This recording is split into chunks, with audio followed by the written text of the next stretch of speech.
واپس آئے اور انہوں نے پورا واقعہ سنایا۔ نبی پاک صلی اللہ علیہ وسلم اور صحابہ کو غصہ تو آیا ہی تھا، لیکن حضور صلی اللہ علیہ وسلم نے حضرت عمر کو بھیجنا چاہا تو حضرت عمر نے کہا میری رائے ہے کہ عثمان کو بھیج دو، اس لیے کہ مکے میں اس وقت قریش کا جو قبیلہ ہے بنو امیہ اس کی سرداری ہے اور عثمان بھی بنو امیہ سے۔ چنانچہ حضرت عثمان بھیجے گئے، بات چیت ہوئی اور اس میں تاخیر ہو گئی، دیر ہو گئی، ان لوگوں نے شاید کسی وجہ سے حضرت عثمان کو روک لیا۔ ادھر افواہ یہ پھیلی کہ حضرت عثمان شہید کر دیے گئے۔ اب مسلمانوں کا خون جوش مارنے لگا۔ اللہ کے نبی صلی اللہ علیہ وسلم نے کیکر کے ایک درخت کے نیچے صحابہ کو بولا آؤ بیعت کرو۔ یہ بیعت موت کی بیعت تھی، مریں گے یا ماریں گے، خون کی بازی لگا دیں گے، خون بہا دیں گے، جان کی بازی لگا دیں گے اور مشرکوں سے بدلہ لیں گے۔ یہ جو بیعت ہوئی اس بیعت کو بیعت رضوان کہتے ہیں، اور بیعت رضوان اس وجہ سے کہتے ہیں، رضوان کے معنی خوشنودی، اللہ کی رضامندی۔ اس بیعت پر اللہ بہت زیادہ خوش ہوئے۔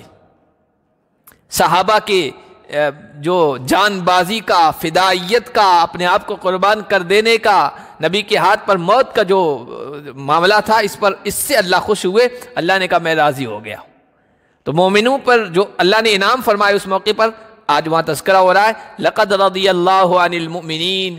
اللہ نے پہلا انعام مومنون کو یہ دیا کہ اللہ راضی ہو گیا، خوشی کا اعلان کر دیا۔ اللہ کی رضا سب سے بڑی دولت ہے۔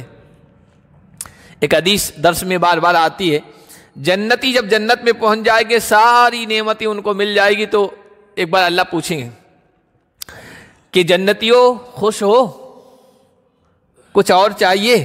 کہ پروردگار الم تدخلنا الجنہ ولم تنجنا من النار ولم تبید وجوہنا، پروردگار ہمارے چہروں کو روشن کر دیا، سرخرو کر دیا، جنت میں داخلہ عطا فرما دیا، جہنم سے نجات عطا فرما دی، اب ہمیں کیا چاہیے؟ خوش نہیں ہوں گے کیا ہم؟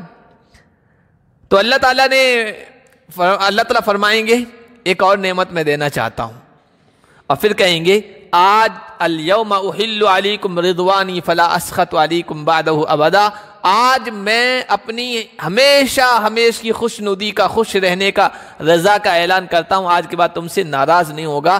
اس سے بڑھ کر جنتیوں کے لیے کوئی نعمت نہیں ہوگی۔ ایک دیدار باری تعالیٰ بھی بڑی نعمت ہوگی، اور ایک یہ۔ تو اللہ جب رضا کا اعلان کر دے، اس سے بڑی نعمت کچھ نہیں ہو سکتی ہے۔ فرمایا جب یہ درخت کے نیچے آپ سے بیعت کر رہے تھے مومن، اللہ ان تمام مومنوں سے راضی ہو گیا۔ ان کے دل کی جو کیفیت تھی، جو جذبہ فدائیت تھا، اپنے آپ کو قربان کر دینے کا، وہ اللہ کو پتا تھا، اللہ کے علم میں تھا۔ اللہ اس سے خوش ہو کر اپنی رضا کا اعلان کر رہا ہے۔